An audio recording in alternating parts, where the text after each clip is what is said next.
¿Cómo estamos? Otro programa más de Common People. Hoy en un día muy particular. Hola Steven, hoy está Steven. Steven, para los que no lo conocen, aunque siempre hablamos, es productor nuestro. Aparte tiene su propio programa los viernes a las 17 horas. No somos 2000, ¿cómo fue? 2004. Ya no es 2004, programa que le hacemos los viernes a las 17 horas con su banda de jóvenes locos. Así que de paso sirva de publicidad. Bueno, y vamos a mandarle un saludo, que hoy no pudo venir el coequiper de siempre, amigo Mati, que hoy tenía funciones de trabajo, así que hay que cumplir. Igual le vamos a mandar un pedido al doctor Bulé, por favor, que me lo libere los miércoles, que lo necesitamos adentro. Bueno, y voy a hacer una presentación antes de presentar a los invitados. Tenemos dos invitados de lujo. Una breve intro de qué se trata hoy, un poco el tema, y vos me ayudás, Steven. Sí, y también quería decir que está Emma Silva del otro lado, que está grabando. Está grabando. Emma, ¿está seguro? Porque si no, nos quedamos hablando. Y está mi vieja. Está también mi vieja ahí atrás, que ha venido también de ser mi productora, coproductora ya. Bueno, y antes pues tenemos dos invitados esperando. Sí. Muy bien, hoy un programa particular. Hoy por un lado es feriado, ¿no? 2 de abril. Es un día para mí en particular, que probablemente soy no, iba a decir el más viejo Gustavo. Te voy a ahorrar la vergüenza, no te estoy adelantando.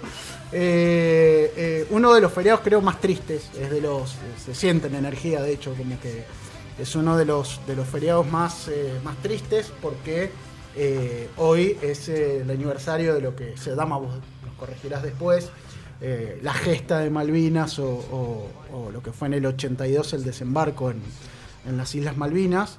Yo, previo, cuando presenta a los invitados y abramos el debate a la mesa, como siempre doy un mínimo, como una mínima idea de una opinión personal que tiene que ver con lo institucional, ¿no?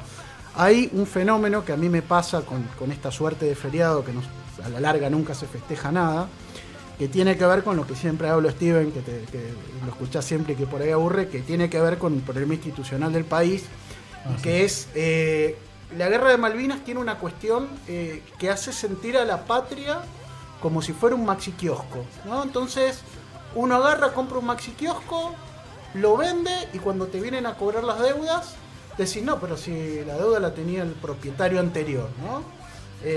Y la verdad que la sensación que tengo, yo que viví, era chico, pero la viví viéndola por la tele, la guerra de Malvinas, la sensación es que ha sido utilizada históricamente por todos los gobiernos como una suerte de paquete ideológico para vender situaciones del momento, desde Alfonsín, que en su momento fue utilizado como combatiendo a lo que tenía que ver con la salida del régimen militar.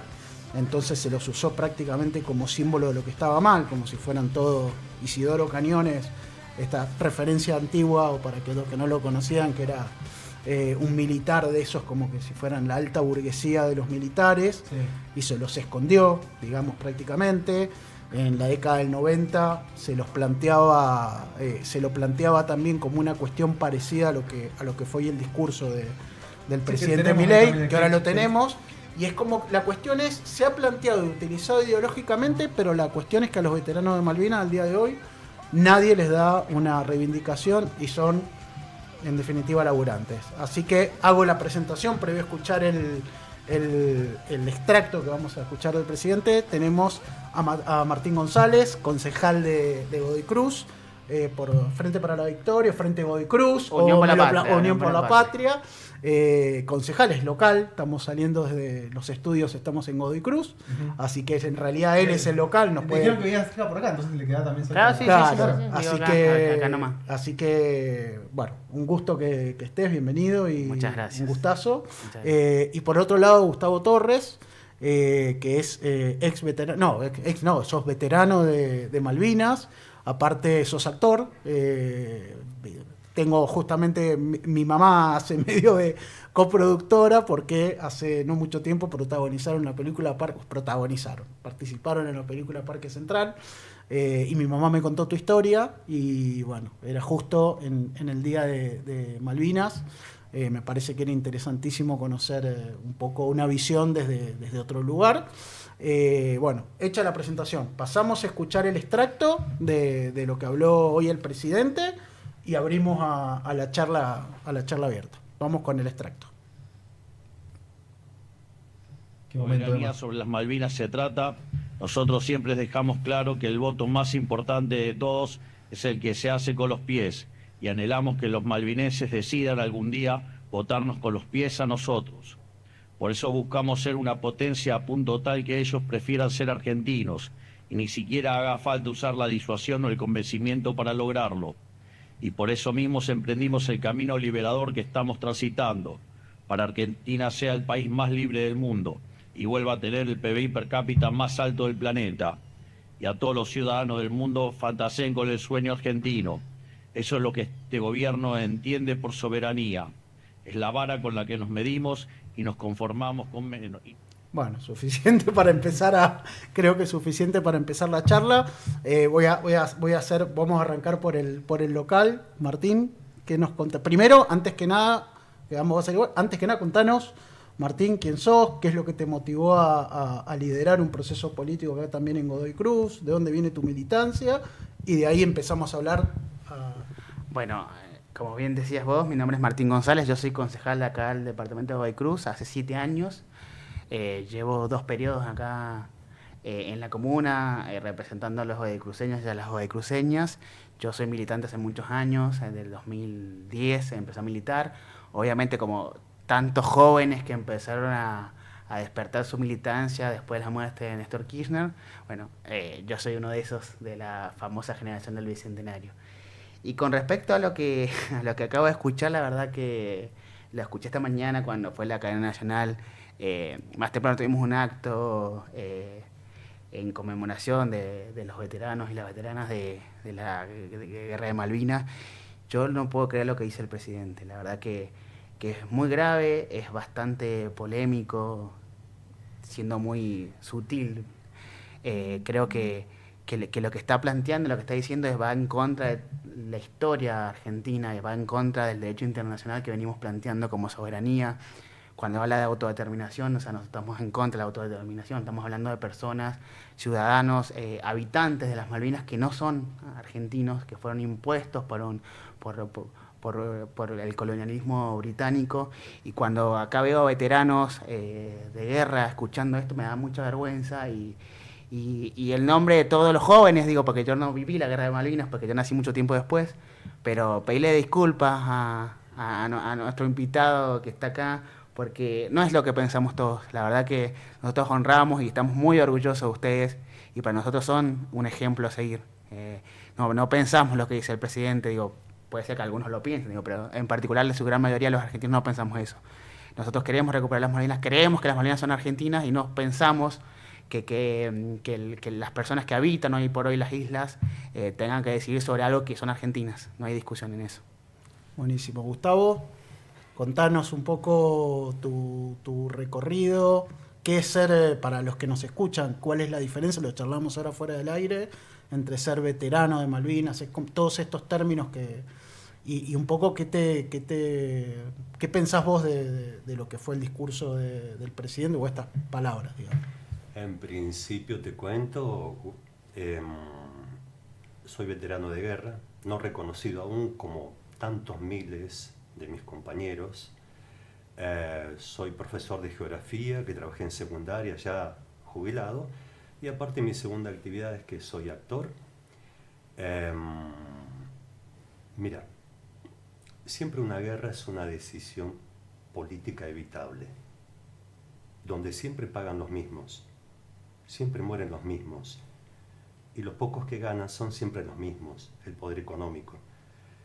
Yo no me quiero olvidar de los que murieron en esa guerra, 649 argentinos, pero tampoco me quiero olvidar de los que volvieron y están muertos en vida sin ser reconocidos. Entonces, como dice Martín,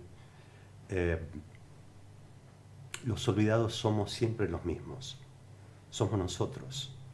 Los que, cuando terminó la guerra, el Estado Nacional Argentino se desentendió de nosotros y nos olvidaron, nos abandonaron, muchos de mis compañeros con graves secuelas físicas, psicológicas, muchos de nosotros ya murieron.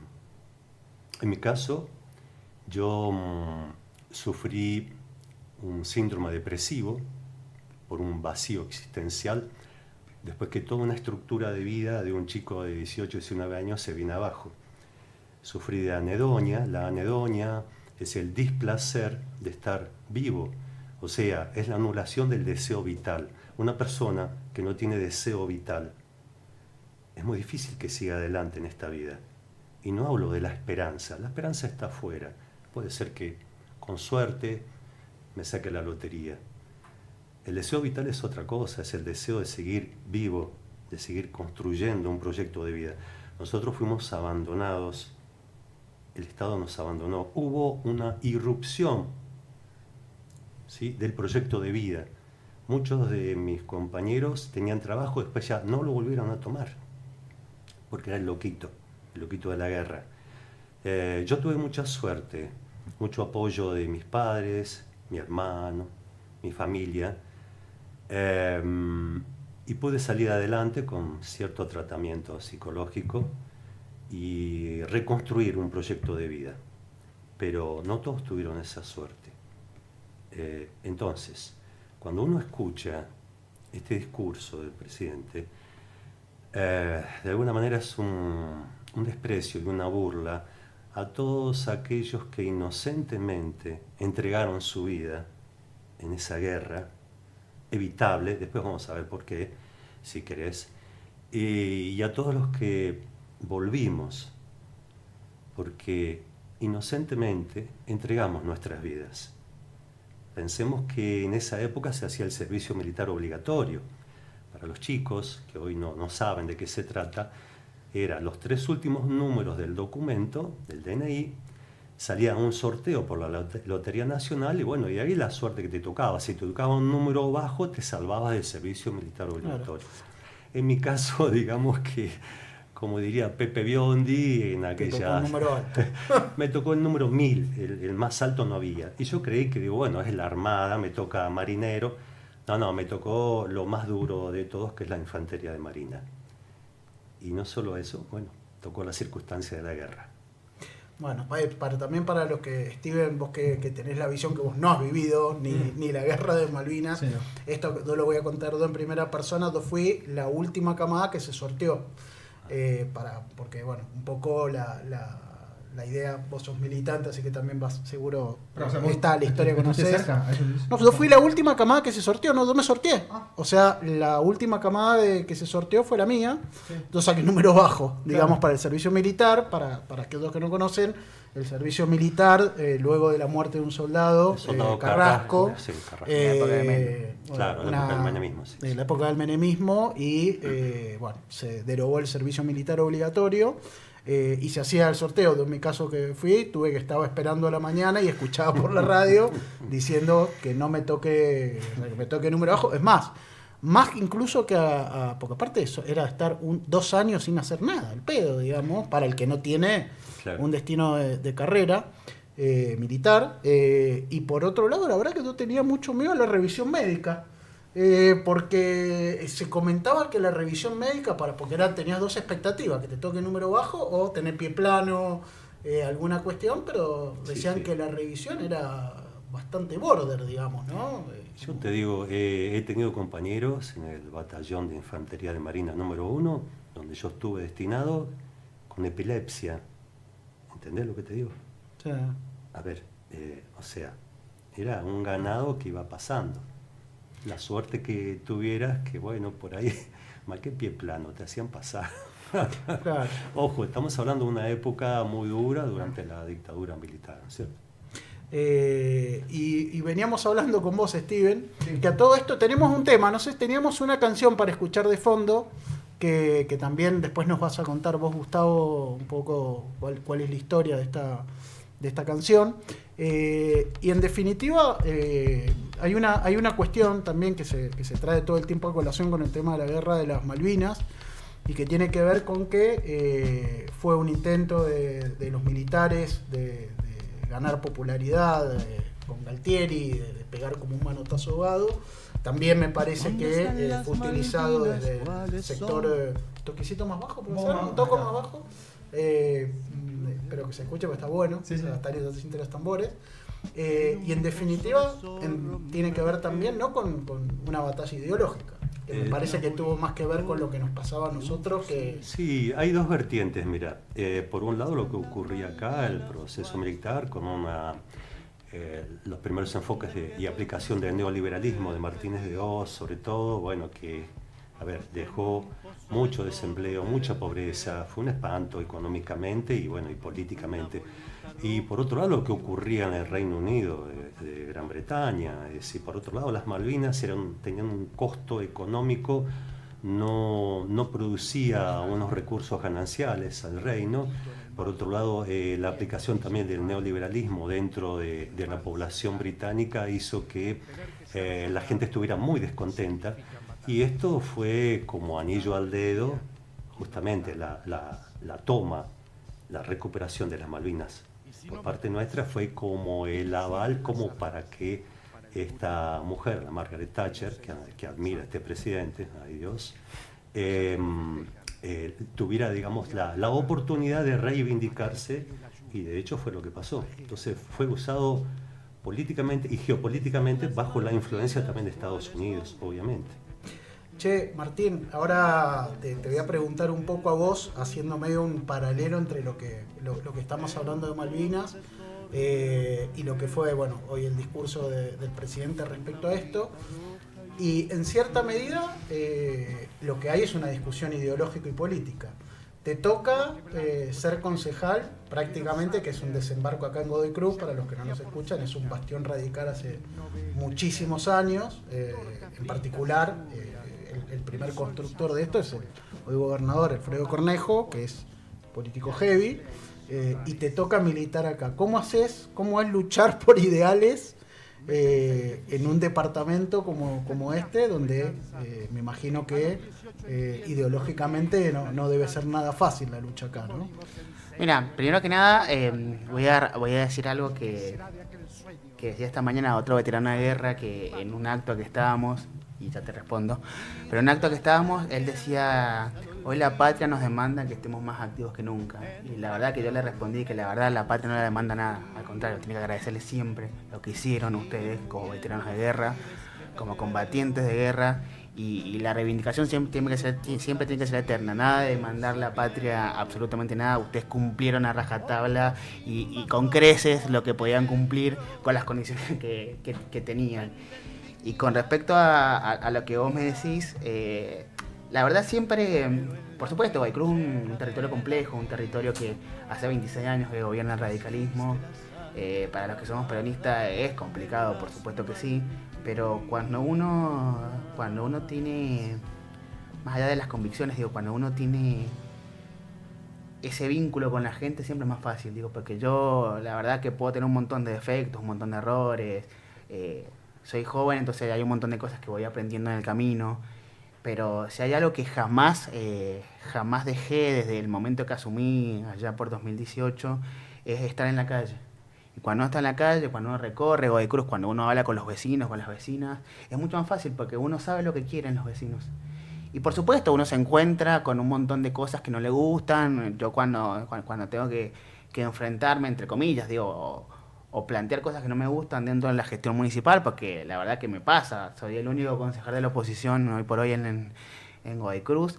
Es difícil, por supuesto que sí es difícil, por supuesto que me enojo muchísimo, por supuesto que cuando tenemos sesiones o comisiones yo me enojo, por supuesto que siempre pierdo todas las votaciones habidas por haber, pero pues salgo a la calle y hablo con los vecinos e intento ser ese nexo, que esos somos los concejales, porque por ahí uno está medio desdibujado el rol que tenemos los concejales, porque también esta ola política nos ha arrasado a todos, entonces también es poder reivindicar nuestro rol, eso de ser el nexo entre los vecinos y las vecinas y el ejecutivo, en este caso municipal.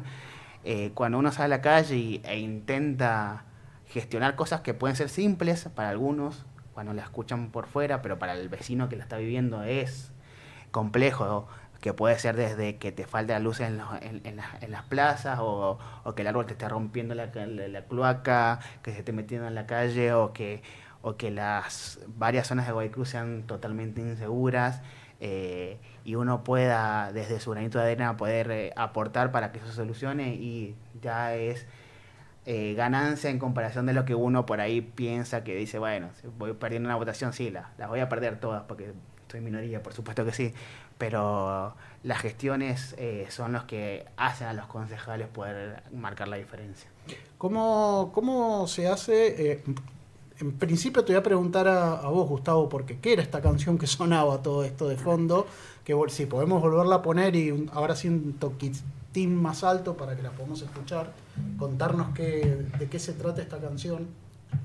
Esta canción la escribió un compañero mío, Duilio Lanzoni, que él es escritor, dramaturgo, sindicalista, también vive en Bolívar, provincia de Buenos Aires, y junto con un músico, Escueta se llama, compusieron esta canción, y tiene que ver con ¿dónde están las Malvinas? ¿Cuáles son? Es la pregunta que hacía un compañero nuestro que era Roque Blanco. Roque Blanco había salido del monte chaqueño, o sea, ni siquiera vivía en la ciudad, o sea, es un grupo originario, ¿no? Y llega hasta el pueblo de Roque Sáenz Peña, en la provincia del Chaco, y él estaba indocumentado. Tenía una mujer, tenía una hija, y en ese momento lo capturan, digamos, la policía no tiene documento, lo hacen documentar y lo mandan al servicio militar. Analfabeto, Roque. Entonces, una vez, luego de un baile, el baile en la jerga del servicio militar se llamaba cuando te daban con todo un castigo de ejercicio físico y más, porque nos pegaban, porque también, no es que me victimice, pero es la pura verdad, las rodillas a la miseria. Roque Blanco lo miro después que terminó y estaba Roque bien originario, ¿no? Morocho, los pómulos salientes, y vi que como que lloraba, y me acerco y le digo, Roque, bueno, no te hagas problema, porque encima el cabo que lo bailó lo insultó, lo dijo que era un negro de mierda y todas esas cosas, analfabeto. Yo lo noté llorando y le dije, Roque, no le des bolilla a este. Vos no te preocupes. No, no lloro por esto. Lloro porque no puedo ver a mi hija, no puedo escribirle, no sé. Hay alguien, dice en mi comunidad, que sabe leer y escribir. ¿Vos no me harías el favor de escribirle una carta?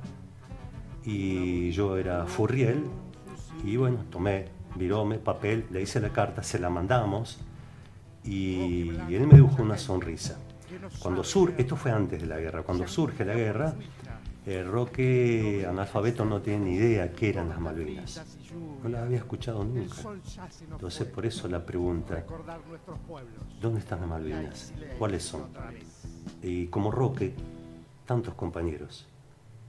Fue una época donde de alguna manera nos encontrábamos gente de todas partes, de distintas culturas, de distintos niveles socioeconómicos, y fue muy duro en ese sentido, muy duro entender esto.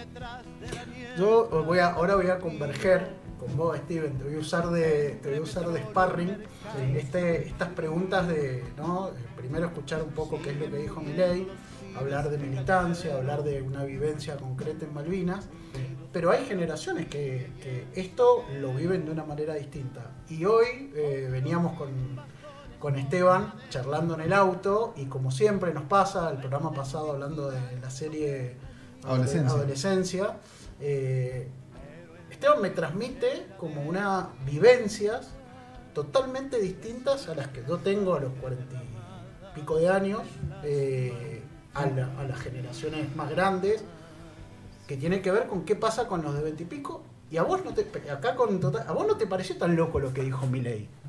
No, me está mandando de frente, pero sí. Pero contame. Yo lo que aprendí en la escuela en su momento es que la forma en la que consiguieron que las Malvinas se dejaran los ingleses fue por el tema de la votación, y que la gente que estuviera viendo ahí fuera elegir Inglaterra, porque venía de un montón de años en los que están acostumbrados a eso.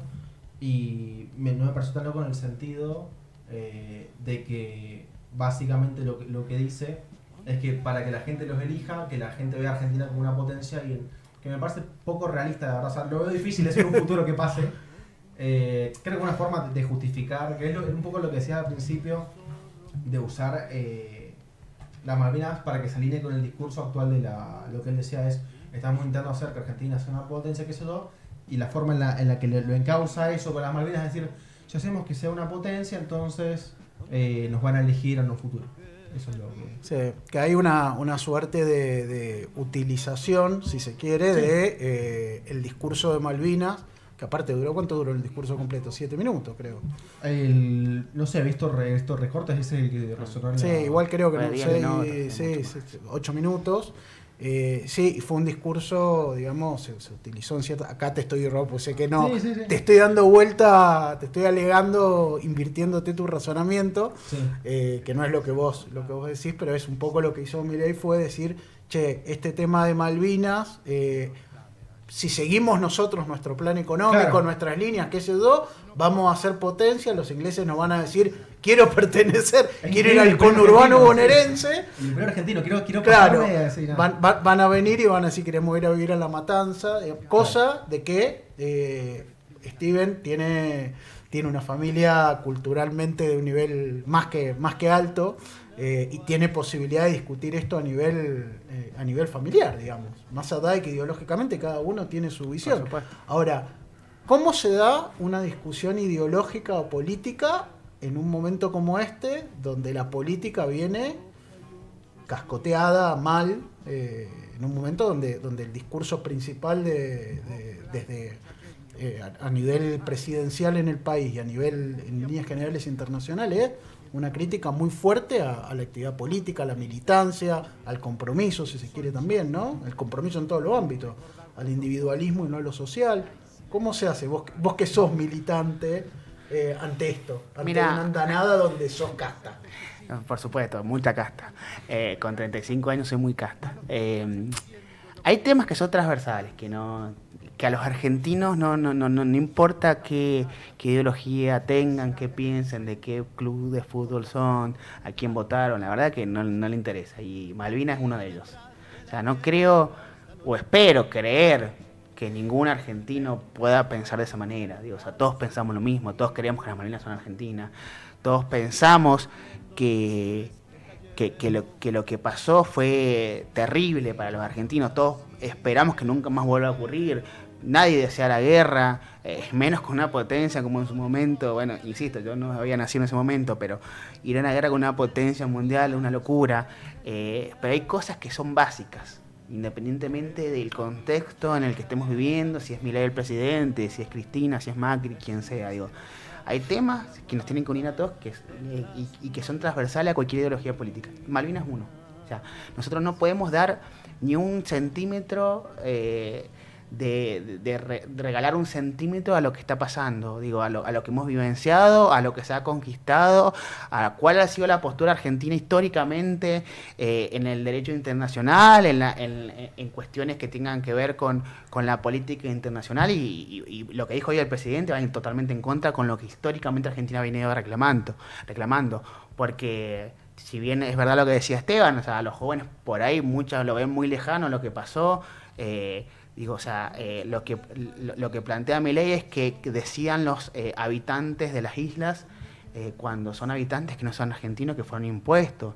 Y va totalmente en contra de lo que la Argentina viene diciendo desde hace muchos años, que tiene que ver con la autodeterminación de los isleños y que nosotros venimos diciendo no es una cuestión de autodeterminación, es una cuestión de que han impuesto población que no son argentinos, que a los que eran argentinos los sacaron para poner personas que no son de nuestro país, entonces por supuesto no van a pensar exactamente igual que nosotros porque no son nuestros. Entonces lo que dice el presidente es retroceder muchos años atrás y sea Milei, vuelvo a insistir, sea Milei, sea Cristina, sea Macri, no importa quién sea, digo, lo que dijo está mal. Y es grave lo que dijo, o sea, y no me quiero quedar en lo simbólico, me quiero quedar en lo que los argentinos venimos planteando hace muchos años, sin importar lo que pensamos, porque yo me voy a quedar con una frase que era la frase de cuando se cumplieron 40 años del inicio de la guerra de Malvinas, que fue Malvinas nos une. Y sí, eso es lo que nos tiene que quedar. Malvinas nos une. Digo, yo la verdad que no sé a quién votaron, no me interesa cuál es su ideología política, pero estoy seguro y estoy convencido de que todos queremos lo mismo, que es que las Malvinas vuelvan a ser territorio argentino, que es lo que son. Digo, o sea, yo hoy escuchaba en televisión un veterano de guerra que también decía, usted ha vuelto a Malvinas y la verdad que no he vuelto y no quiero volver porque no quiero que me pidan pasaporte para volver a un territorio que es argentino. Es como que yo me vaya de acá a San Luis, digo, o sea, es lo mismo porque son argentinas. Y creo que eso tiene que quedar en un día como hoy, que es un día de reflexión. Es un día muy coincido con lo que vos decías al principio. Digo, es un día donde, entre comillas, feriado, pero es un feriado en donde no es alegre, ya, porque lo que pasó no es lindo. Digo.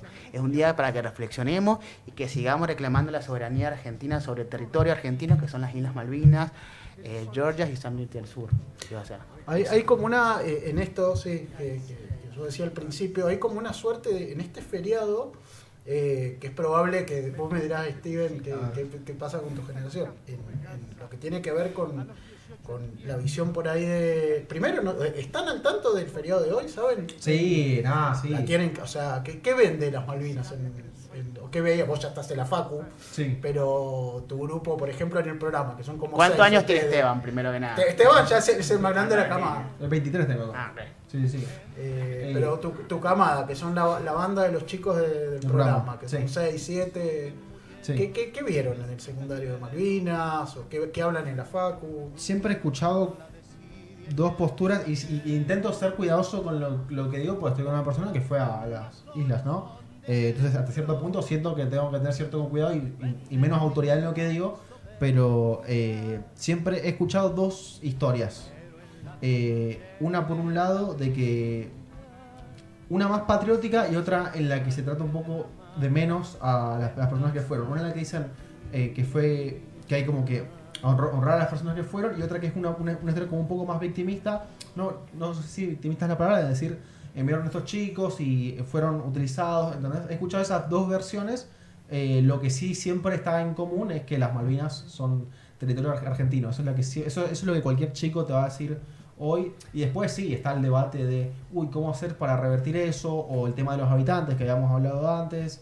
Eso creo que sí, por más que puedan haber posturas distintas, creo que todo el mundo va a intentar compartir de que las Malvinas son argentinas, o que tienen que ser reconocidas a nivel internacional. Muchas veces se reconoce.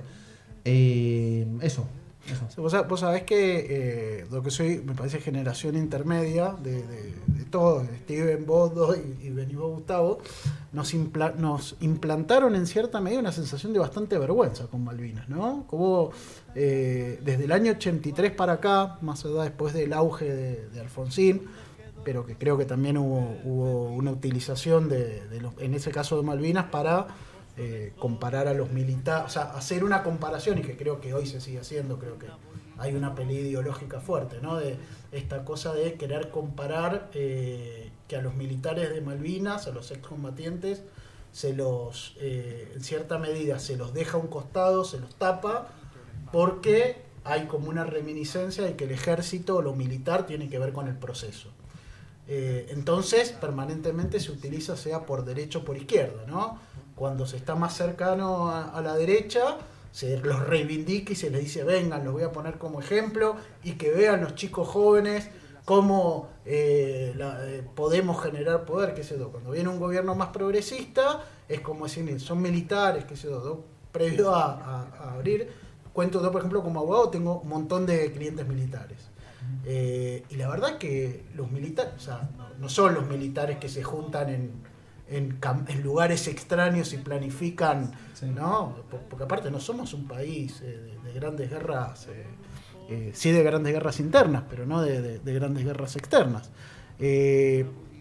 Pero se vive mucho como una sensación político-utilitarista, utilizar lo militar o lo castrense para orientarse ideológicamente derecha a izquierda, ¿no? Hoy sí, Milei no se anima tanto, pero por ejemplo la vicepresidenta sí, la vicepresidenta se utiliza y compara el tema de veteranos de guerra, nos los trae como diciendo, miren nuestros héroes.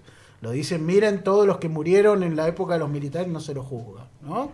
¿Qué contás vos, Gustavo, con tu vivencia ante un curso, por ejemplo, secundario de 5º año, que tienen un pensamiento o una idea similar a la de Esteban, que le agrego, yo le voy a agregar algo, si se quiere, de una visión de análisis político básico, que es lo que plantea Milei, no es una cosa que uno le escucha cruda y uno dice, este es un delirante, este es un loco, qué sé yo. La verdad es que viene el tipo y dice, che, mirá, cuando seamos grandes y potencia va a venir Inglaterra, vamos a pertenecer a un club. Que es un poco real que pase, ¿no? Pero no suena, sí. Pero pareciera sonar lindo, porque en líneas generales, que los políticos son todos casta, y medio que dice lo que a todos nos gustaría escuchar, o qué sé yo, aunque en la realidad eso no se baje. Este pensamiento que es bastante básico, que hace un planteo prácticamente de revista para ti con esta idea. ¿Cómo le contás a un curso de chicos adolescentes que ven en Milei un referente, porque es innegable que ven en la juventud, ven mucho un referente, que esto puede ser viable y que si un modelo económico cambia y si Argentina es próspera y exitosa y se inserta al mundo, los ingleses nos van a venir a buscar para que vayamos y nos van a decir acá tienen, esto es para ustedes? No, eso no es ningún discurso inocente ni casual. Forma parte de todo un proceso de desmalvinización. Yo y nuestros compañeros siempre hablamos de eso, que tiene que ver con una cuestión transversal incluso a lo ideológico, que tiene que ver cómo barrer bajo la alfombra, y nosotros somos los olvidados.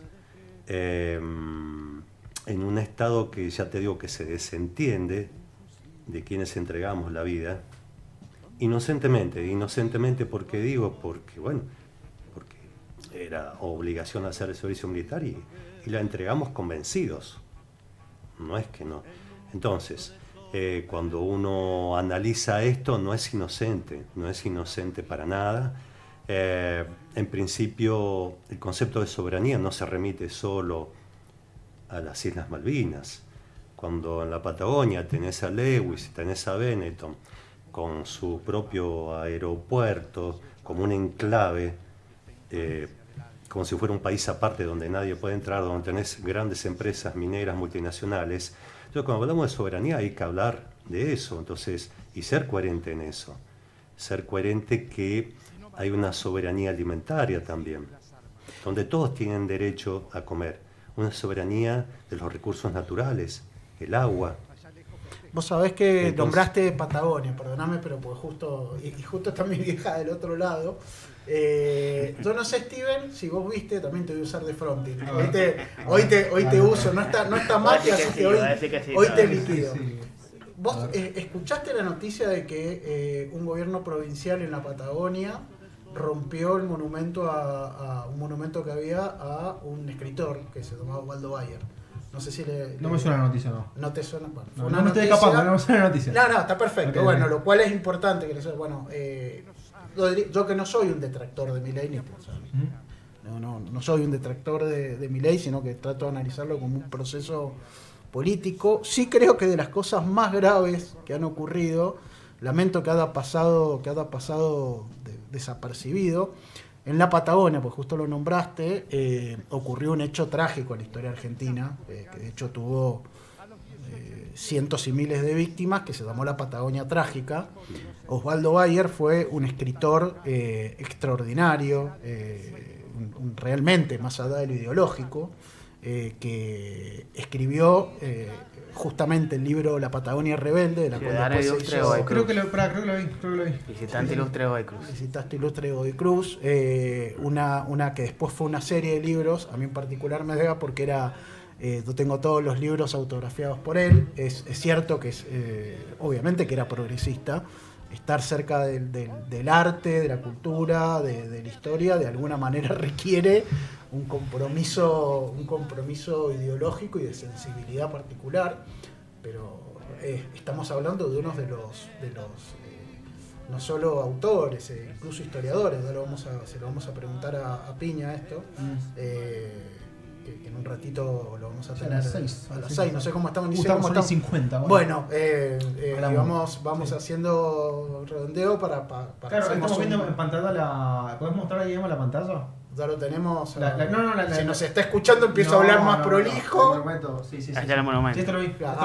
Ahí está. Bueno, ahí tienen, para los que nos están, esto es poco radial, pero para los que nos están viendo en borderixmendoza.com.ar, en borderixmendoza.com.ar, que estamos saliendo en vivo, lo que ven en pantalla era en la Patagonia el monumento, que no es un monumento, en realidad una representación de Osvaldo Bayer.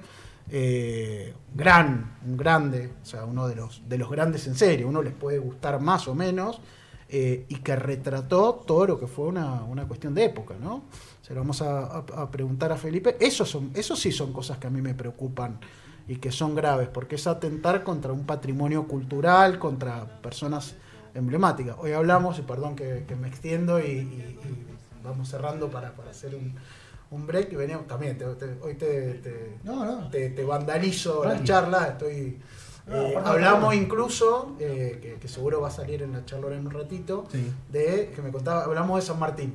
Y de realmente que para digamos, como hay terraplanistas, que decía mi vieja, hay también personas que hoy empiezan a discutir si San Martín fue un héroe, si no fue si fue un prócer, no fue un prócer, si hay alguna actividad conspirativa. Te contaba yo que me habían tocado profes de historia. El año pasado me tocó una profe de historia que hablaba de San Martín como una especie de herramienta inglesa. Decía que ella dudaba un poco de los libertadores de América, decía, pero no suena como medio coordinado, y toda la teoría que te planteaba era que básicamente era una forma de los ingleses de tirarle, digamos, el imperio, digamos, a los españoles. Y también tenía un abuelo que hablaba de esas cosas, o que decía, dudaba de San Martín, ¿por qué murió en Foulois-sur-Mer? Son cosas, viste, que uno prefiero no creerlas, me parece, porque es una figura súper importante del país. Si la figura más grande hizo eso.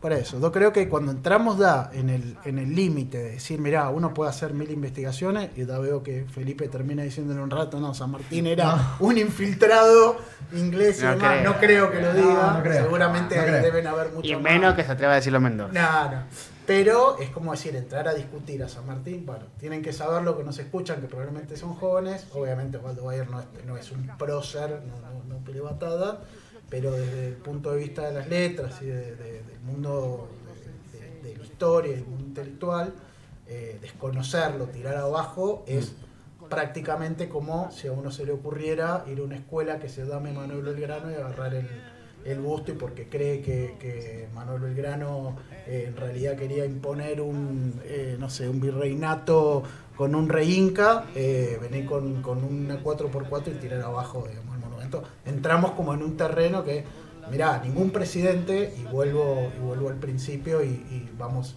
haciendo todas las conexiones, como volviendo un poco a cómo se empezó.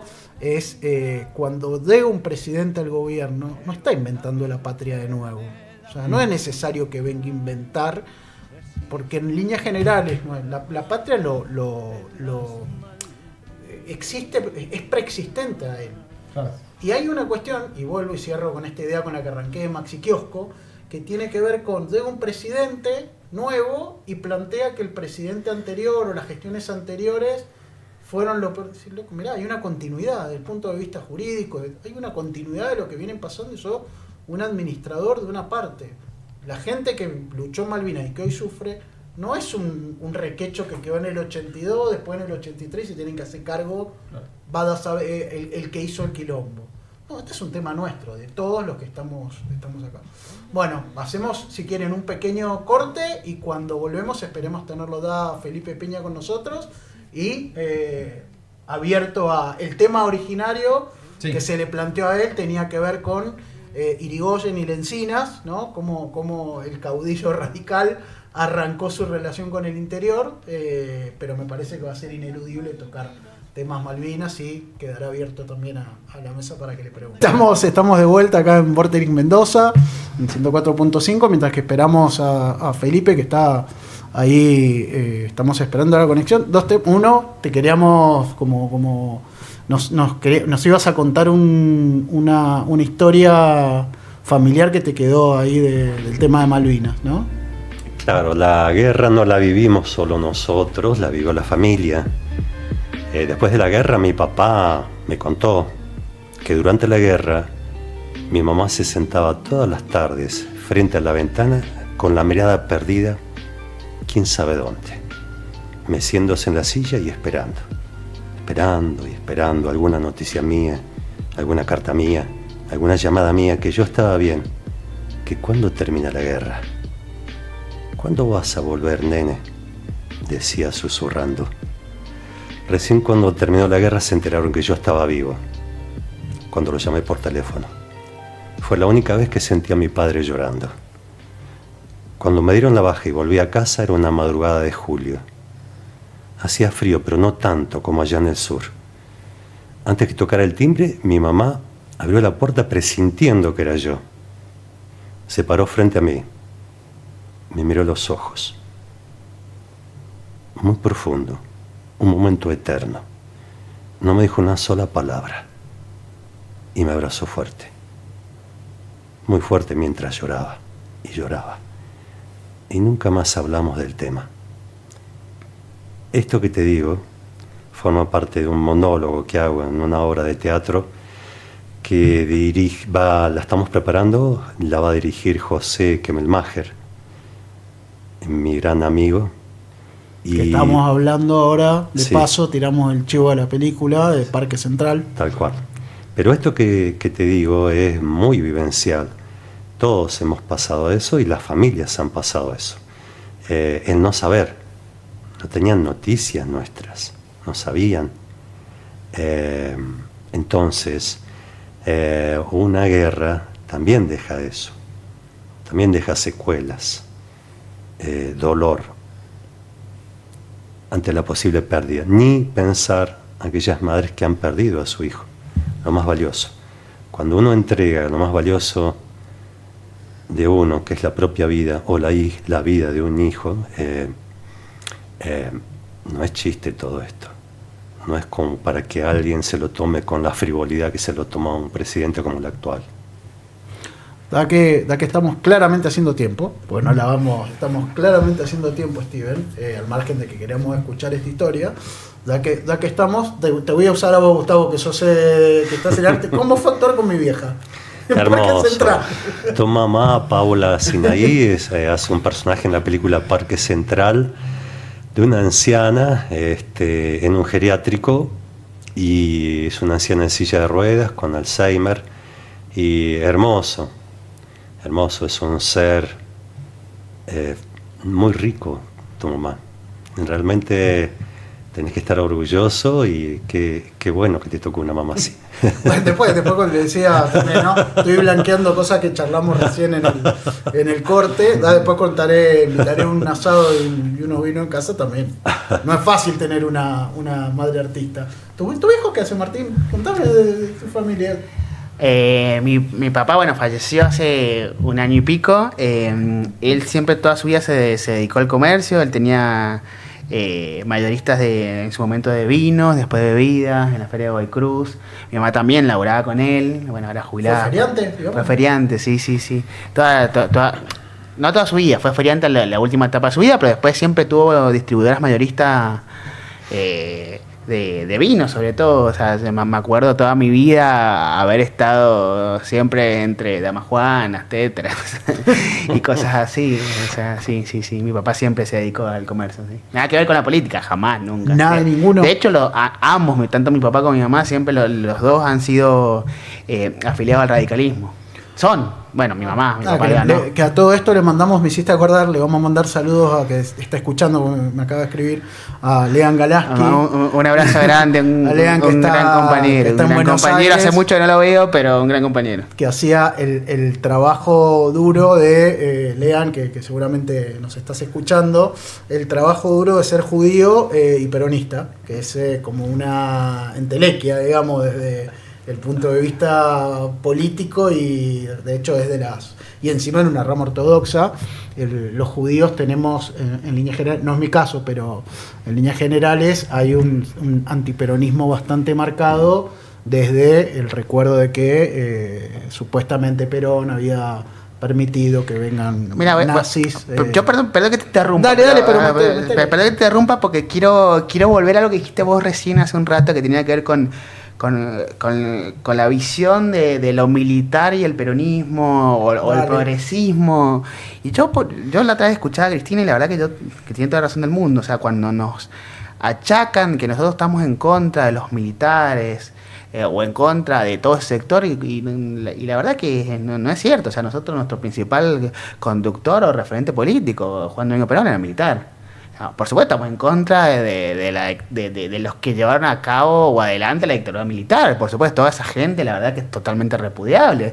Pero hay un montón de militares o el sector tanto los veteranos de Malvinas como un montón de personas que están en la rama militar, que son totalmente valorables, son ejemplos y nosotros seguimos y bancamos, por supuesto, sí, obviamente, como cualquier militante político y más del peronismo, estamos totalmente en contra de los que estuvieron a cargo del golpe del 76 y todas esas atrocidades que cometieron, por supuesto que sí, pero no siempre nos achacan como que el peronismo o el peronismo post 2000, por decirlo de una manera, estamos en contra de lo militar. La verdad que no, o sea, nosotros seguimos bancando, por supuesto, a la figura de Juan Domingo Perón como el principal referente político, la principal figura, y por supuesto todas las cosas que ha hecho el peronismo y Perón en sí. Entonces, bueno, aclarar un poco eso que decía vos. Vos sabés que como a Felipe le vamos a preguntar de Irigoyen y de Lencinas, que vamos a hablar un poco de radicalismo, está bueno tocar el tema del peronismo para aquellos que nos escuchan y o son peronistas o no son peronistas. Le mandamos un saludo igual a todos los peronistas. O son jóvenes y no conocen. Hay incluso una cuestión también, ¿no? Me toca algo como decir, cuando me preguntan si es un pasión, para mí los partidos y demás es más una pasión y un trabajo que no soy claramente militante, pero a ver, Perón, el manual de conducción política de Perón tiene un origen de un manual militar alemán, y que tiene que ver, de hecho, una de las cuestiones más importantes para aquellos que no son peronistas, que planteó y dejó, creo, sembrado Perón como discurso, era que todos los militantes tenían que tener el bastón de mando en la mochila, ¿no? Y esto creo que es una cuestión muy fuerte.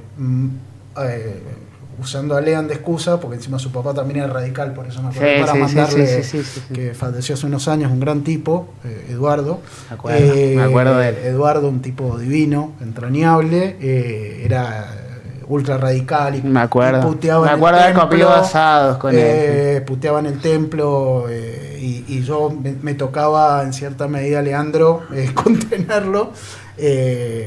Hay una carga muy muy fuerte de la colectividad, digamos, con Perón, pero porque quedó muy marcado con esta cuestión. Mira, vos recién preguntabas cuál era o qué se sentía ser como peronistas acá en Godoy Cruz, viste, que un territorio bastante hostil, entre comillas, digo, bastante difícil, teniendo en cuenta que hace 26 años que gobierna el radicalismo acá en el departamento. Yo te respondía como que, bueno, nada, una cuestión de estar con la gente, básicamente, que nuestra función y nuestro deber, digo, como militantes políticos y como funcionarios también, digo, porque nosotros, yo siempre digo lo mismo, más allá de ser lo que seamos o el cargo que ocupemos, lo primero que somos militantes políticos. Y por ahí también nos pasa mucho, yo soy militante de la Cámpora, con lo que es mala palabra para un montón de la sociedad y con lo que es un orgullo para otra parte de la sociedad. Digo, yo soy militante de la Cámpora desde el 2010 y a mí lo que me enamoró de la política es poder conocer qué se siente poder ponerse en el lugar del otro y poder utilizar un montón de herramientas para poder transformar la vida de la gente. Y eso es lo que somos, digo, o sea, en primer lugar, militantes políticos comprometidos con nuestra ideología. Nosotros no nos corremos ni un centímetro de lo que pensamos, pero sí damos muchas discusiones hacia adentro, porque por ahí también uno escucha de que la cámpora no tiene mucha autocrítica, son muy cerrados, son una secta, qué sé yo, bla, bla, bla, bla, bla. Tenemos un montón de críticas, tenemos un montón de discusiones internas de un montón de cosas que van pasando, pero lo que nosotros siempre pregonamos es que tenemos un lineamiento bastante claro, sabemos hacia dónde vamos, sabemos lo que queremos y siempre intentamos dar todo lo posible para llegar al lugar que queremos llegar. Por supuesto, muchas veces no ocurre. Ya que estamos, demos la discusión mientras que esperamos, porque venimos con demora, así que tranqui. está Saludos bueno. a Felipe, saludos. No, está viene demorado, y llegando. como no tenemos un programa, el programa que viene después por feriado no vino, tenemos tiempo, así que estamos bien con el tiempo aparte. Lo único que se pone en la camiseta el feriado. Es cierto, somos el único programa que sale en feriado. Yo tengo como una visión o sea, es medio reflexión, pero también pregunta y crítica. Sí. Hoy me tocó eventualmente por trabajo, me tocó ser apoderado en el peronismo, en el Frente para la Victoria. Y me tocó ver en primera persona el trabajo que hizo en su momento la Cámpora, principalmente a través del armado de Anabel en ese momento, no la Anabel de hoy, la Anabel 2013. La Anabel 2013, y vi, porque aparte yo era apoderado del sector, si se quiere, el lado de los intendentes, por ende el sector que más poder tenía, y la verdad que hubo en ese momento un recambio generacional, porque la postura que se tomó en ese momento, que tomó el sector de la Cámpora, fue: no negociamos con los intendentes, no negociamos con los viejos y vamos a competir en las internas. Perdieron las internas en ese momento, pero después ganaron la otra, y o sea, por un lado, la sensación mía como técnico, que me dan una instrucción que hace un apoderado, para el que no ve, que hace un apoderado partidario, y tiene que plasmar en un expediente y en cierta medida en un armado para que den una boleta las instrucciones que a veces son medio locas que te transmiten los referentes políticos. Te dicen: che, mira, yo quiero que en la boleta aparezca un hombre, una mujer, un perro y 4 y eso hacer que un juez electoral lo convalide y llegue a que efectivamente a una boleta con ciertas características.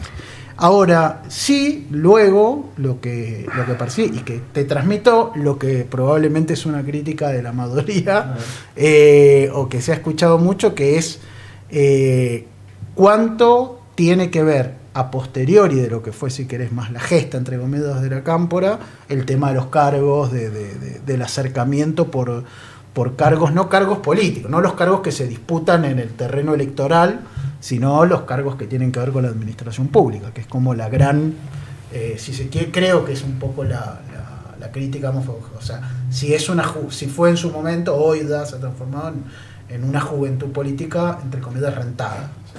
Mucho menos de lo que se cree, muchísimo menos de lo que se cree. O sea, por lo general siempre se intenta instalar como que en su gran mayoría todos los que son militantes de la Cámpora tienen, entre comillas, la vida arreglada, o tienen un cargo estable en el Estado, o llegan a militar a la Cámpora y automáticamente entran a trabajar en algún estamento público. Y la verdad que en su gran mayoría todos los militantes de la Cámpora, o su gran mayoría, vuelvo a repetir, son pibes y pibas que se la rebuscan todos los días. Por supuesto, hay personas... Acá hay un compañero del otro lado. Ahí lo tenemos a David, que puede dar fe de eso. O sea, de hecho, nos pasó en el 2019, por poner la última etapa, acá en Mendoza, el 2019, ahora el 2023, donde el mito era: la Cámpora ha ocupado todos los organismos del Estado, y la verdad que cuando hacías un repaso, o sea, por ejemplo, acá en Godoy Cruz no teníamos absolutamente nada. Y vos decías, no, y venían personas y decían: no, porque seguramente ustedes han metido gente en ANSES o en PAMI o en... Y vos decías: ahí te lo cuento con los dedos de la mano, si es que... O sea, la verdad que por suerte tenemos una militancia muy comprometida, más, menos. También pasa por etapas, digo, o sea, por supuesto hay etapas donde la cantidad de militantes aumenta, puede ser por expectativas.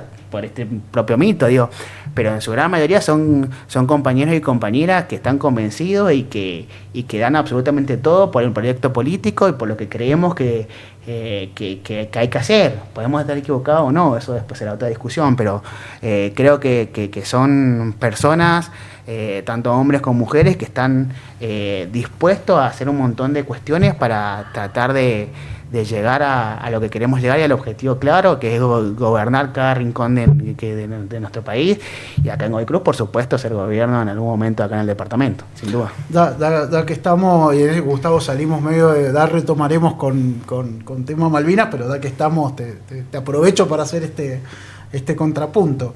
A mí una de las cuestiones, y de paso te lo uso para transmitirlo, hablamos de tema justicia, ¿no? De inseguridad, que nos queda, desde ya te comprometo para venir de no hablar exclusivamente de este tema. Un gran tema. Gran tema. Y yo te comentaba fuera también del aire, un poquito que a mí si hay algo que me genera una decepción. Yo no soy militante político, pero sí soy un tipo del derecho, digamos, ¿no?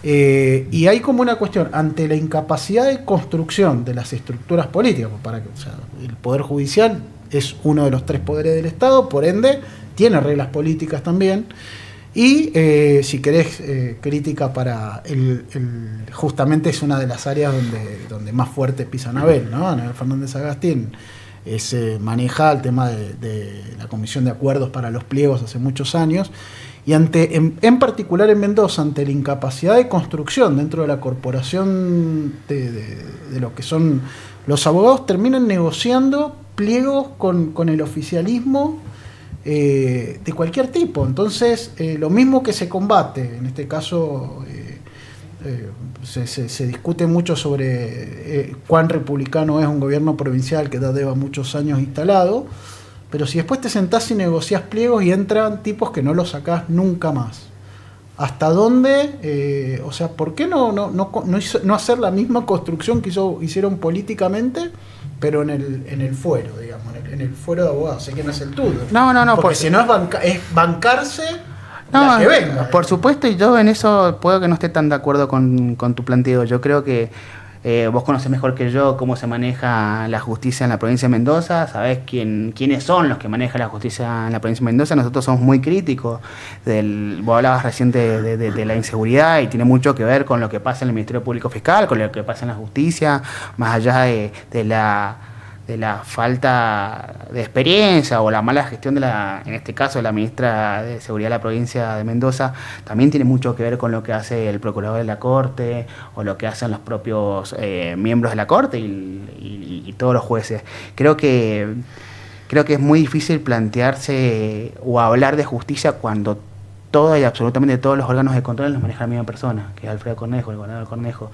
Yo muchas veces lo hablo en un montón de entrevistas que me han hecho, o con un montón de colegas tuyos que me preguntan y podemos llegar a esta conclusión. Digo, es muy difícil poderse enfrente de algo, de una corporación totalmente captada por una sola persona, y que cualquier denuncia que nosotros hacemos o cualquier cuestionamiento que nosotros hacemos van a los órganos de controles que maneja el gobernador Alfredo Cornejo. Maneja la justicia en su conjunto, la mayoría de la Corte, maneja la legislatura, que la tiene como una escribanía, la Contaduría General de la Nación, de la provincia, maneja el Tribunal de Cuentas, maneja la Oficina de Ética Pública. Vos decís, si todo lo maneja la misma persona, es muy difícil romper eso. Yo creo que nosotros nos estamos en la tarea de romper. Por supuesto, vos decís, ¿por qué terminan negociando pliegos? Vos cuando te sentás y ves quiénes votan los pliegos, ahí vas a darte cuenta quiénes son los que negocian los negocios. Yo te pongo un ejemplo y acá sí hablamos, la nombré a Anabel porque es senadora y no voy a hablar de personas que trabajan en el equipo ETA porque no, Anabel tiene su envergadura como para preocuparse por lo que diga dos, ¿no? Pero vos tenés en el Consejo de la Magistratura, por ejemplo, tiene estamentos, ¿no? Uh-huh. Que son los que eligen las ternas con las que llegan los aspirantes, entre otras cosas, a fiscales o jueces. Los abogados de a pie tenemos nuestra representación, que son 2, ¿no? Que esto lo explico siempre, lo refresco. Ha renovado ahora la representación de los abogados en el Consejo de la Magistratura, y vos tenés que uno de los miembros que refleja, no hace falta que te diga, porque lo sabe el equipo técnico de ANABEL, de que las personas que integran no hubo elección, está arreglado, y el representante de parte del colegio es abogado de funcionario del gobierno. Y no dicen nada. Hay gente de la Campon en el colegio de abogados, en la Federación de Colegios de Abogados, y no dicen nada. Entonces, y tenés un representante en el Consejo de la Legislatura, no sé, era Ramón, no sé quién estará ahora, o si seguirá él, y la dejan pasar. O sea, ya no es nada más que lo maneja porque no, lo maneja también ante la inacción de los otros. O sea, yo no creo ni siquiera que esto realmente, no creo que Cornejo sepa esto tan claramente, porque no podés estar en todos los temas a la vez. Yo en este punto no sé si Cornejo no lo maneja. O sea, si hay algo que le preocupa a Cornejo es manejar la justicia. En eso No, te lo discuto. Y con respecto a lo que me planteabas recién, como para no esquivar el bulto, yo creo que una de las principales figuras del peronismo es Anabel Fernández Asti, eso no hay duda. Particularmente creo que es el mejor cuadro político que tenemos, particularmente. Hoy por hoy no tiene la responsabilidad de conducir el peronismo en su conjunto. Son otras personas las que tienen esa responsabilidad. Por ende, esas otras personas son las que ponen miembros en esos lugares en donde vos estás planteando. O sea, nosotros no tenemos representantes hoy desde nuestro espacio en esos lugares. Entonces, por supuesto nosotros discutimos, por supuesto nosotros planteamos cosas que no estamos de acuerdo, pero bueno, por supuesto es una discusión interna dentro del peronismo sobre quiénes son los que manejan o expresan lo que el peronismo en su conjunto tiene que decir. Digo, o sea, hoy por hoy no es responsabilidad de Anabel, porque yo por ahí, y lo quiero aclarar mucho esto, porque por ahí muchas veces uno dice, no, porque Anabel, qué sé yo, que lo otro, y no dijo tal cosa, no dijo lo otro. Y hoy no es la presidenta del PJ, y hace muchos años que no es la presidenta del PJ, porque fue Flor de Stefani después de Anabel. Y cuando era Flor de Stefani le achacaban a Anabel cosas que no tenía por qué definir a Anabel, porque no es la presidenta. Y hoy es Mir Félix. Todos estamos, no hubo interna, por ende todo el peronismo estuvo encolumnado detrás de Mir Félix. Entonces, hoy por hoy es nuestro presidente. Quienes tienen que salir a hablar y dar discusiones públicamente es Emir Félix y el Partido Justicialista, lo cual nosotros bancamos porque somos parte de ese partido. Yo soy congresal del Partido Justicialista, congresal provincial. Las discusiones las damos en los congresos partidarios. Pero achacarle o pedirle a Anabel que haga cosas cuando no es su función institucional, por decir de una manera. O sea, la función institucional de Anabel es ser senadora nacional. Y la tenemos mañana intentando que la nación argentina tenga un poco más de institucionalidad y no tenga 2 jueces por decreto en la Corte Suprema. ¿Cómo pensás que sale mañana eso? Todo tiene que, yo confío mucho en la capacidad de negociación de los compañeros a nivel nacional. Creo que si se logra el quórum, bueno, tanto... Expliquemos, si querés, le explicamos, mañana se vota en el Senado, o se va a intentar votar en el Senado, los pliegos del hijo. Hacemos un break, saludamos a Gustavo. Muchas gracias por venir. No, de nada. Bueno, yo los escucho, la verdad que antes de irme quiero decir una cosita respecto a lo que están diciendo. Sí, no, de hecho te iba a preguntar si habías militado alguna vez. No, yo no son... Estamos viviendo un fascismo explícito. Muchachos, no son tiempos de ver el origen de dónde vengo ni dónde vengo. Yo creo que acá lo único que nos queda es cierta transversalidad, cierto entendimiento entre los que pregonamos lo popular y nacional, y no, porque ya no es tiempo de paja mental, y perdónenme que lo diga así. Entonces, dejémonos de joder, chicos. Desde los 63 años que digo, con todo respeto, con todo respeto, pero digo, son tiempos donde lo que está ocurriendo es muy grave. Entonces, cuando yo los escucho, me aleja, y creo que les pasa a la gente eso. Creo que les pasa al común de la gente. Entonces, es tiempo ya de dejar de lado cierta postura, a lo mejor un poco más estricta, y decir, bueno, acá lo que urge es otra cosa. Pero pará, entonces ahora déjame que... No te me vayas ahora, pará. Ahora vamos a hablar. Ahora que sí, esto te voy a decir como en alguna reunión me enseñó Mono Bolmer, un viejo que quiero mucho y le mando saludos. ¿Y cómo haces? Ponele, que uno sale de la paja mental. Vos decís, estamos ante un gobierno fascista y hay que salir de la paja mental. Pero hay que construir una opción. ¿Cómo la construís? No, por supuesto, por eso es lo que digo. Sin duda hay acuerdos, hay gente de distintas vertientes políticas que tienen mucho más en común en función de lo que digo, y rescatar eso, porque si no, viste, terminamos, viste, en una disgregación que bueno, que va más allá de todo lo que está ocurriendo. Entonces, yo creo que acá urge que nos pongamos de acuerdo. Si me permitís, bueno, quiero mandar un saludo a quien quieras, a mi familia, a mis amigos de Buenos Aires, Daniel, Pichu, mis amigas, y bueno, a mi mujer y a mi familia y a mi hija, y gracias por invitarme. No, por favor. ¿Hace cuánto que estás casado, che? ¿O casado, en pareja? O no, y claro, es mi tercer pareja. Bueno, mandémosle saludos a los otros dos también. No, pero estoy casado con papeles desde 2019, una Godoy cruceña, Laura Recabarren, mi orgullo. ¿Para desconocida? No, es docente, profesora, sí. Sanjonera, como le dicen, es del Sanjón con todo mi amor, te lo digo, si me está escuchando Laura. Pero bueno. La bancamos por ser Godoy cruceña. Sí, es Godoy cruceña. Sí. Así que bueno, gracias por invitarme. Gracias a vos, Gustavo. Ya volvemos para que lo vean en la peli, aparte de toda. ¿Y tu obra para cuándo lo que estás ensayando con el monólogo? Es un unipersonal, la dirige José Kemermagel y la estamos trabajando. No, va a llevar unos meses todavía. A través de tu mamá te voy a decir. Bueno, dale. ¿Cuándo? Así ya. Dale. Nos haces una nota. Dale. Gracias, Gustavo. Gracias a ustedes. No, por favor. Un gusto. Bueno, nosotros seguimos con en estas épocas convulsionadas.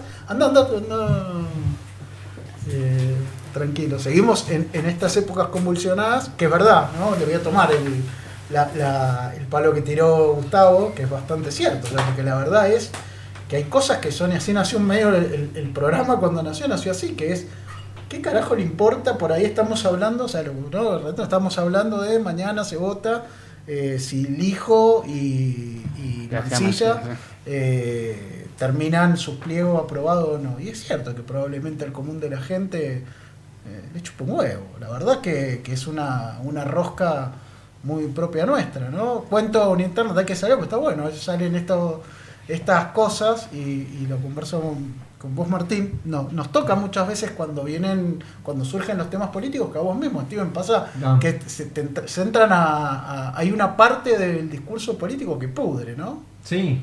Que te aburren, digamos, porque los veo y... Bueno, sí, vos me acuerdo que hablábamos hace unas semanas, que vos me decías, che, ¿y a los chicos qué es lo que los interpela, que hace que quieran ser parte de la política, qué es eso?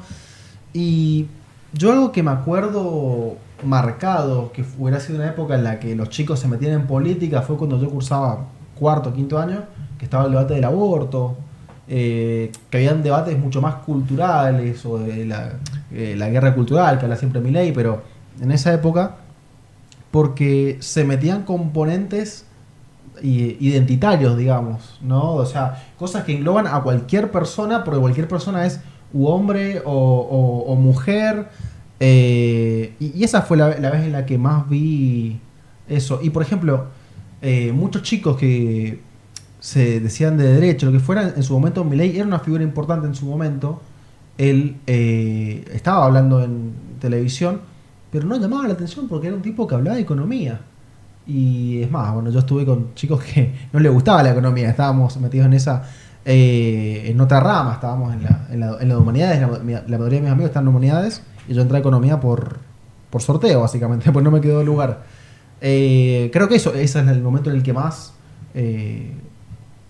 metida estuvo la juventud en política, porque todo el mundo quería tener o su pañuelo celeste o su pañuelo verde en la mochila, y era como que medio un Boca River también, que no estaba bueno, pero Eso. O sea, se coló por ahí, digamos, porque Milei no estaba en el radar y de golpe se coló con... Capaz era gracioso que se enojara y gritara y qué sé yo, pero no veía tan fuerte. Está bueno. Y tiene mucho que ver con la representatividad. O sea, y es la gran discusión que tiene el arco político. ¿A quién representás? Yo tengo en esto, ¿no? El programa pasado hablaba y lo reitero, y hacemos en un ratito un break para que enganche Felipe.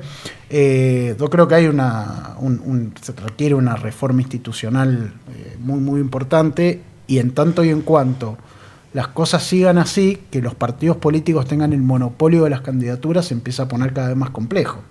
Porque de golpe viene alguien que, o sea, uno sabe que salvo 2 o 3 partidos, o 4 partidos,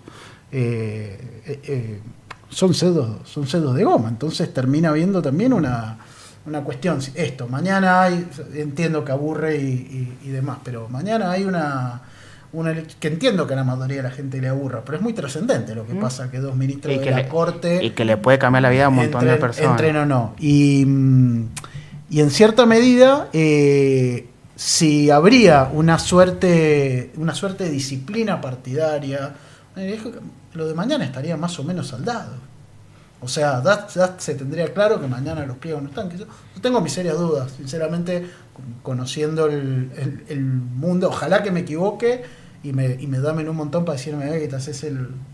Tengo muchas dudas que muchos senadores levanten la mano contra el hijo. García Macías es una anécdota, pero el hijo, tengo muchas dudas. ¿Cuántos senadores van a levantar la mano y cuántos no? Pero bueno, lo vamos a ver mañana. Quedan 10 minutos, así que vamos a hacer que el fin de semana que viene Felipe justo con su obra el domingo con Saborido, así que vamos a grabar acá la entrevista con él y después lo vamos a pasar el miércoles que viene. Así que vamos a aprovechar y nos quedan 10 minutos.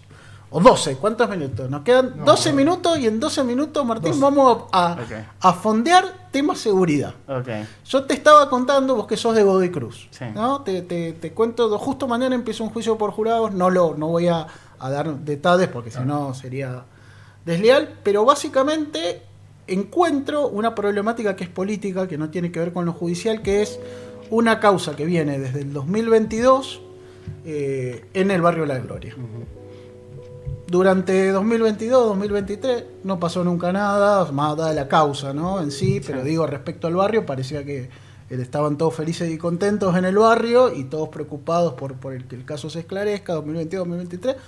2024, llega fin del 2024, allanamientos masivos al estilo norteamericano, allanan cámaras, fotos y qué sé yo. Claro, en el allanamiento encuentran que en la casa donde ocurrió el hecho es un búnker de narcotraficantes, pero claro, ¿y ahora qué hacen? Se están matando a tiros entre todos, no hay nadie, o sea, más allá del allanamiento, no hay más nada, ningún detenido, no hay nada.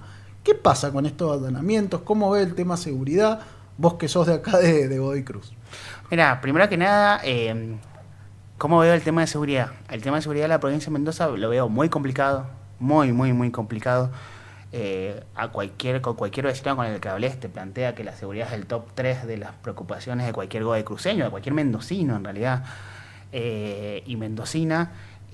Noto un gobierno provincial bastante perdido con el tema, o sea, no encuentra la solución, no encuentra la calle. Veo solamente medidas rimbombantes, como vos recién planteabas, el tema de los allanamientos. Vemos shows mediáticos por todos lados, vemos como que escuchamos a la ministra anunciar muchas veces el mismo anuncio o las mismas propuestas, y cuando en realidad vos te das vuelta y pasan cuestiones terribles.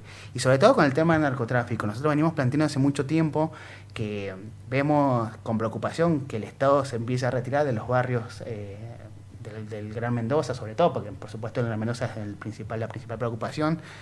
Vemos cómo se empieza a retirar el Estado, y quien empieza a avanzar y a ocupar esos lugares es el narcotráfico.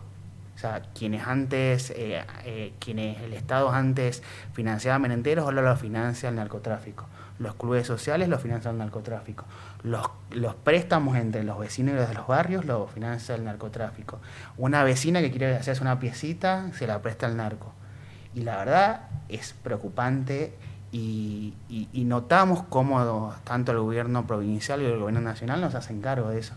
Sí, vemos mega allanamientos por todos lados, escuchamos a la ministra hablar de los allanamientos, porque se encargan, por supuesto, que todos nos enteremos que los hacen, porque es show mediático, humo, cortinas de humo, pero en realidad de fondo no solucionan absolutamente nada. O sea, vos recién preguntabas, ¿qué hacemos con lo que está pasando? O sea, de repente se encontraron una causa de narcotráfico que nadie se hace cargo, nadie va preso, porque no hay una política de Estado tendiente a solucionar ese tipo de cuestiones. No hay una acción coordinada entre las autoridades nacionales, provinciales, y que no solamente sea cuestiones de seguridad jurídica, porque yo creo que la seguridad, y sobre todo hoy por hoy lo estamos viendo en los barrios, tiene que ver más que nada con cuestiones que son transversales y multidisciplinarios. No existe eso.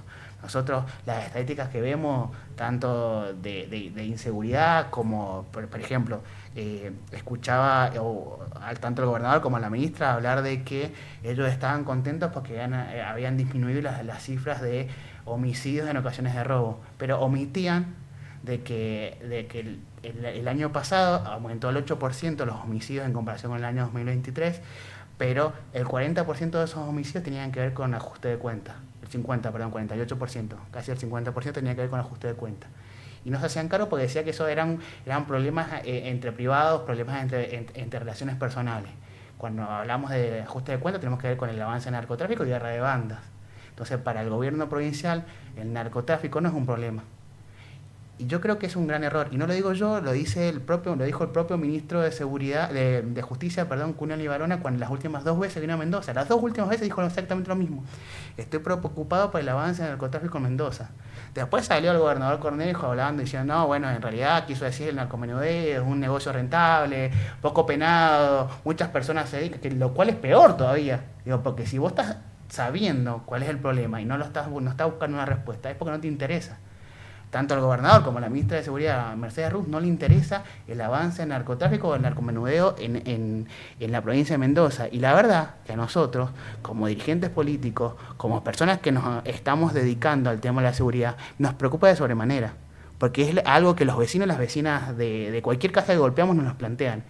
Y cuando nos dicen, nosotros estamos haciendo investigaciones, qué sé yo, todos saben qué pasa en cada barrio, o sea, no es muy loco. Por supuesto, hay cuestiones judiciales que uno tiene que respetar, hay procedimientos legales y técnicos que uno tiene que respetar, pero no existe una voluntad política por acabar con eso. Después podemos discutir si hay convivencia política, si hay convivencia policial, porque también nosotros vemos un aumento en los hechos de inseguridad menores. Y mucho tiene que ver cuando uno plantea o uno hace recorridos por comisarías, por ejemplo, o habla con los comisarios o con la gente de la policía que te dice, nosotros hacemos con lo que podemos, con lo que tenemos. Hoy por hoy tenemos a la policía de Mendoza muy mal paga, con pésimos salarios, con pésimas infraestructura, con pocos elementos como para poder realizar su tarea.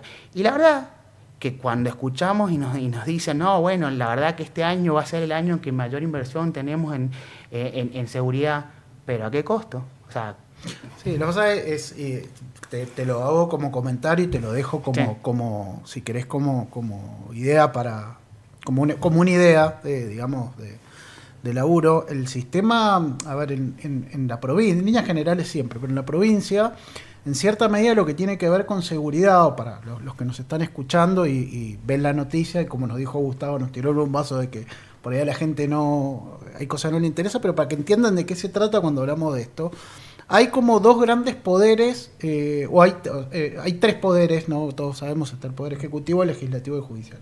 El poder ejecutivo lo que tiene, obviamente, es la herramienta base, que es diseña, digamos, desde el punto de vista del Poder Ejecutivo, todo lo que tiene que ver con la administración de recursos y diseñar una política estratégica respecto a esto. El Poder Legislativo, su límite es aprobar o no aprobar normas que vienen generalmente a propuestas de algún partido político. Pero el otro gran protagonista, acá los 2 protagonistas que están en juego, en todos, pero en particular en Mendoza, es el Ministerio Público Fiscal, que diseña la política criminal, digamos, es decir, hay un procurador que le baja instrucciones a los fiscales y los fiscales siguen esas instrucciones y manejan esa